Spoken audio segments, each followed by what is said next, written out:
Hi everyone, welcome to this video. I'm Inxlaura123 and this is going to be a collab with the lovely Papaapple93. I'll put the link down below to her channel, so please go and check her out. She does a lot of like grocery hauls and book related videos. She's awesome, really sweet, so I'd love for you to go and support her channel.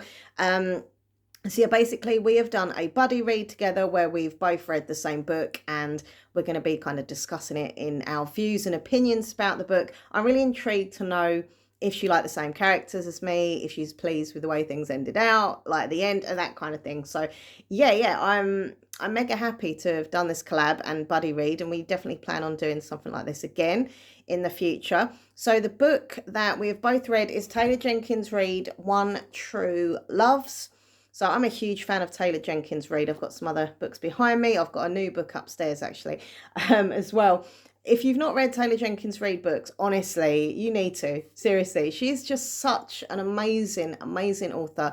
Her words just flow, like her characters are just really endearing and you just feel connected to them. And I love her. She's without a doubt one of my favourite authors of all time. So yeah, as I say, this one is called One True Loves. There are different covers of this. This is the cover I have of it. I think this is quite an older copy, but I have to say, seeing the other covers, I like mine better. I just like the fact that it's got the books on it and the sunglasses and just, I don't know, I like it. So I'm going to tell you a little bit about it. Now, there will be spoilers in this video. So, you know, obviously, if you don't want to hear spoilers, then, but there's no other way we can kind of discuss the book and the ending and stuff without giving spoilers. But you know what, honestly, I really recommend this book. I really do. I've given it 5 stars on Goodreads. So I'm intrigued to know what she rated it on Goodreads. But yeah, I have definitely rated it a 5-star. It was amazing. I would give it 10 star if I could. So it is about a character called Emma Blair. So I'm going to read the back of it, but I'm kind of put my own spin on things as well. So yeah, so in her 20s, Emma Blair marries her high school sweetheart, Jesse. She has this like huge crush on this guy called Jesse, and he's like really popular. He's a really good swimmer. Everyone like fancies him. So like she has this crush on him. They build a life for themselves far away from the expectations of their parents and the people of their hometown in Massachusetts. They travel the world together. Emma is a freelance writer and Jesse becomes a production assistant on nature documentaries. They basically live their life to the fullest, you know, and they do exactly the opposite of what their parents wanted them to do. Like, for example, Emma's parents wanted her to stay and run their bookshop that they own and stuff, but she was like, no, I want to travel the world and experience things, make new memories and explore and stuff. And Jesse was very like-minded in wanting to travel, and their connection was so like on fire. Like there's such a passionate connection between them, and I love that, yeah, they decided to kind of do that. They got married, and yeah, that was their life of kind of traveling around, never kind of settling down for long, always on the move kind of thing, right? Living their life to their fullest, seizing every opportunity for adventure. On their first wedding anniversary, Jesse is on an assignment in the, I know I'm going to say this wrong, Aleutian Islands, when his helicopter goes missing over the Pacific. Just like that, Jesse is gone forever. That was so like touching, because obviously at the beginning of the book you find out how they met and like the beginning of their romance, and it's just really nice and exciting. And then yeah, basically he's presumed dead. Emma quits her job and moves back home in an effort to put her life back together. Years later, now in her 30s, Emma runs into an old friend called Sam, finds herself falling in love again. When Emma and Sam get engaged, it feels like Emma's second chance at happiness. That is, until Jesse is found. He is alive and he's been trying to come home to her all these years. Emma now has a husband and a fiance, but who is her one true love? And what does it even mean to love truly? Emma knows that she has to listen to her heart, and she's just not sure what it's saying. So Sam was not a new guy. He was someone who was in the book at the very beginning as well. And he used to work with her in the family bookshop that her parents own. And he was just so sweet. And so there's a scene at the very beginning of the book where he kind of likes her, and he's really shy. She's really shy. And he kind of asks her out on a date. And she kind of freezes because she's not used to being asked out and stuff. And he takes that as a no, and then kind of just gives up and never asks her out on another date. She carries on liking him and kind of hints a bit when they're younger, like, oh, I'm not doing anything Saturday night. but he doesn't take up the hints because he's obviously like scared of rejection again. So they never get together, but they should have, if that makes sense.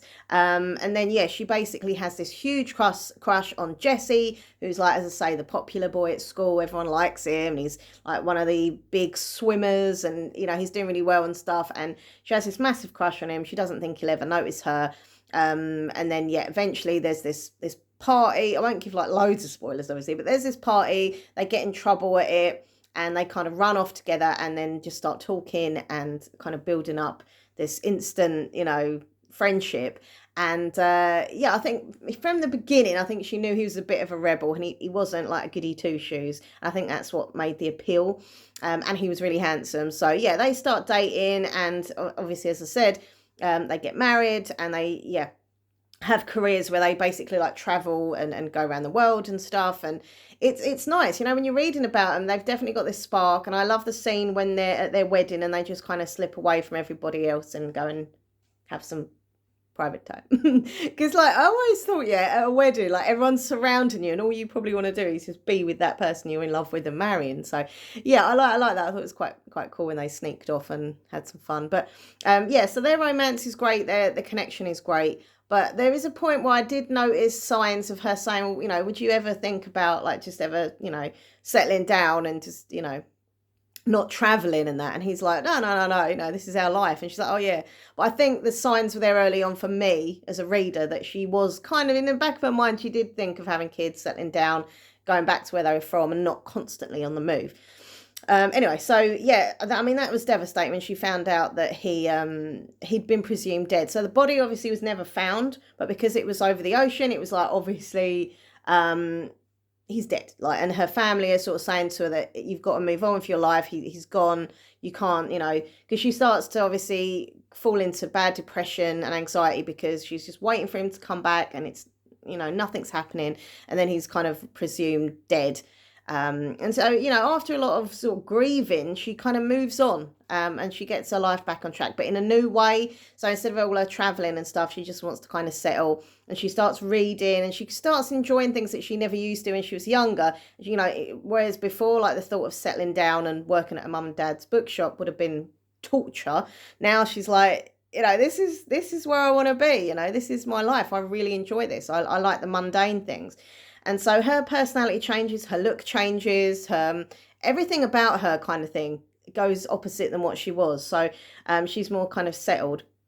And then, yeah, she runs into Sam, who is the boy who asked her out originally, who worked with her at the shop. And he's just so sweet. Like, he's adorable. There's nothing negative I could say about this character. Well, a tiny bit, but I'll tell you that in a minute. But yeah, like overall, like as a person, he's just so adorable and sweet. And yeah, they start chatting again and they go on a date, and there's obviously still a spark, and he understands what she's been through, and he doesn't rush her into anything, but somehow it just still kind of goes pretty quickly. And the next thing, they're together as a couple, and they're living together, and you know, they get a cat and they play the piano together. It's all very romantic, and they sit and read to each other, and I love that.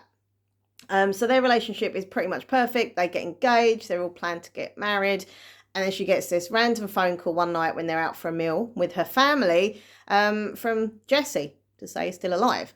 So that really throws a big old spanner into the works. And as a reader, it made me feel like, oh my God, like what would you do in that situation? You know, it's not like you've cheated, you know, you've moved on with your life, but then you didn't break up in a horrible way. You know, you still kind of, it was just taken from you, that relationship, and you still love them, but she also loves the new guy, and she loves the new person that she is now, and how her life has changed. And yeah, it was a real kind of, for a moment there, I wanted her to go with Sam, then I wanted her to go with Jesse, and then at like a few pages along I'd be like, I wanted to go with Sam. So it was constant, like it wasn't a book where it was obvious you should go with this one, obvious you should go with that one. Both of them had things that you thought, oh, you know, Sam's really sweet, Sam's really understanding, but she's never going to have that exciting bond that she had with Jesse, you know. But then also as you read on, you think, well, you know, that was the past. They've both changed. They're both different people. And sometimes, as the book kind of says, you change as people. You know, like when I dated people in the past, I'm not the same person that I am now. if that makes sense. You know what I mean? Like when I was younger, for example, for me, I was into my pubbing, clubbing, you know, I used to dress differently, I used to look differently, act differently. If you'd have said to me like 10 years ago, well, no, not 10 years ago, 20 years ago, that I'd have been sitting in reading a book on a Friday night with a blanket and a cup of tea, I'd have been like, don't be stupid, because I was so wild, you know. But so, you know, if I'd have dated the person I would have dated at that time, I was in that personality, wouldn't have worked. It's really weird to describe, but you are different people at different stages of your life, and who you connect with, it also plays into it. So let's talk about the characters. For me, I love Sam. I loved him. I thought he was so adorable and so understanding, and I felt really sorry for him because he worshipped her, he adored her, and he got turned down the first time, you know, albeit a little bit of a confusion there, but he did get turned down and rejected, and he had to see the girl that he really liked go off with this, you know, everyone loves him kind of popular gorgeous dude, whereas he was quite nerdy, bookwormy kind of thing, you know. So I always kind of felt for him. And the only thing negative I would say is, as soon as like Jesse comes back, Emma and Jesse start meeting up, and he kind of, Sam is really nice and says, look, I know what you're going through, this must be really like messed up, I'm gonna kind of set you free, and just, you know, kind of discover where you're at, because he didn't want Emma to stay with him, always have it and get married to him, knowing that she's always got that something in the back of her mind for Jesse. So he says, like, you know, let's kind of break, let's take a break, you go and kind of do your thing, spend time with him. You know, I mean, I get why he done that, and that was so amazing, but like, I'd have just been like, no, you're staying with me now. He gone. But, you know, he lets her kind of do her thing. But I do understand why he did that, because he didn't want, like, she says something like, you know, how could I ever be with Jesse again? You know, I'm with you and you helped me so much. And he doesn't want her to be, he says, like, with him just for loyalty and because he helped her. He wants her to be with him because, you know, he wants her to be totally in love with him and want him and need him, and not, you know, just as a kind of, oh, you were there when I needed you kind of loyalty relationship. So I get why he let her be free, but it was painful to think of her kind of going off with Jesse. So yeah, Jesse comes back, they meet up, and, you know, the only thing I liked Emma's character, and I do feel for her, and she went through a lot, and, you know, putting myself in her position, like, it must be so messed up. Like, by the way, I know this is a fiction book, but as I say, the way she writes, it feels so real, and you really connect and get in the mind of the character. Like, it just must be awful to lose the love of your life. She and Jesse were literally like adored each other. Just have it taken away from you like that, and then obviously to move on, to change, to be happy again within yourself, and then fall in love again at happiness, and then it's all back. And you know, I did feel for her, because I was like, what would I do? What would you do? You know, it's a weird one. But the thing I didn't like about it was that, yeah, I get her wanting to spend time with Jesse when he come back. I even get her having like cuddles and a few kisses, but like within like, you know, a few days or whatever of being around him again, they were sleeping together and stuff. And like, I get why it happened, because obviously, you know, they were in love, they were married, they were passionate. But at the end of the day, she was still officially engaged to Sam, and she should have just been like a little bit more respectful to Sam and just been, you know, maybe a little bit touchy-feely, but kind of stopped it there. But she went the whole thing several times when her and Jesse go away together, and I was a bit like, and then again with Jesse, though, I don't know, I liked him, but I thought he was a little bit cocky, he was a little bit of a bad boy, and I did obviously feel sorry for him what happened, and he ends up on the place, on this island, and he has to survive, and there's lots of medical issues that go on with him, and, you know, obviously you feel for that, like, he's a survivor of this horrible accident, you know, and obviously, yeah, but I still think, like, there was like 3 years in between him disappearing and being presumed dead and then him coming back, right? Now, I don't know if it's me, if I misread the book in some way, but what happened to him in 3 years that he couldn't have come back earlier? You know, and she keeps trying to ask him, and he's like, look, I'll tell you once, and then I don't want to talk about it again. And I think because she thinks he's obviously disturbed by such awful things that he's been through and he doesn't want to talk about it, she kind of lets it lie and just moves on. But like 3 years, you know, in 3 years, she's changed so much and got a new life. Well, so must he have. I don't know, maybe I misread that bit wrong, but I just like, obviously he was in hospital, and then he had time on the island where he had to survive himself and all that. So that allows for a bit of the time, but 3 years, what did he do in that time? But anyway, so yeah, he's okay. He's a nice character, but there's something there's just something about him that I didn't like as much, even though I felt sorry for him for what happened. But yeah, there was times I did want her to be with him because I could see they just had this such a strong like first love chemistry. But then that's the things with first loves. You know, obviously there are some people in the world that, you know, stay with their first love forever. They get married and have kids and families, and it's just an amazing story, isn't it? Like you meet your first love when you're really young and, you know, you stay with them the rest of your life. But in general, I would say, you know, your first love is always something that is so special and you'll always remember, be it good or bad.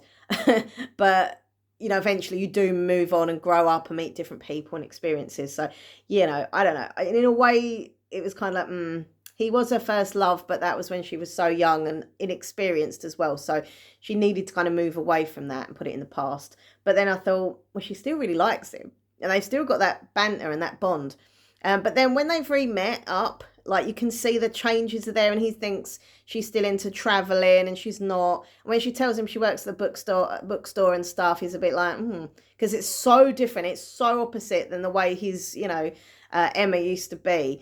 And even like things like her looks, like when he was with her years ago, she had long hair, and now she's got like a pixie cut short hair look. And there's a scene near the end of the book where he just says, I just don't like your hair. And, you know, kind of part of me was like, all right. But then I thought, you know what, like at least he's being honest. They've got this honesty within each other. But honestly, it was such a good book. I kind of want to tell you who she went with, but I kind of don't. But I did say there were spoilers in this book. But yeah, it was Sam, which you know, at the end of it, I was really happy about. But at the end of it also, there was a phone call where Jesse has moved on and he's finally met someone else. And he gives a call to Emma on the phone and just says, I am who I am because I loved you once, he says. And I am who I am because I loved you once too, Emma says. And then they say goodbye and they both move on. So yeah, Sam gets married to Emma. There's a happy ever after there. And he knows her now. Yes, Jessie knew her then, but this is her in the here and now, and Sam knows who she is. He knows what she likes, knows what she dislikes, knows what she's allergic to. Like, that's the person she is now. He's not, you know. Oh, I'm so happy that they ended up together. I'm trying to look for a bit, but I can't find it. But there was this really beautiful part. I should have put a little sticker where it was. But there was a beautiful part in the book, and it was near the end, and it just kind of said how, you know, as much as they loved each other, it was kind of right then, but not right now. I can't find it, but that is it. They were right for each other back then, perfect match, but they're not right for each other now. But I do love that ending, that last little paragraph where there's that phone call and they've both kind of moved on, but they've also had that mutual respect for each other. They'll always have that love. They'll always have shared that experience and the marriage and the travels. So, you know, it's just nice that they can be. And I always wonder, like, at the end, like in the future, will they ever be like, you know, two couples meet up together, you know, as friends and all, I don't know. But honestly, it was such a good book. It was really emotional. It was really beautifully wrote. I love Taylor Jenkins' Reid books so much, honestly to God.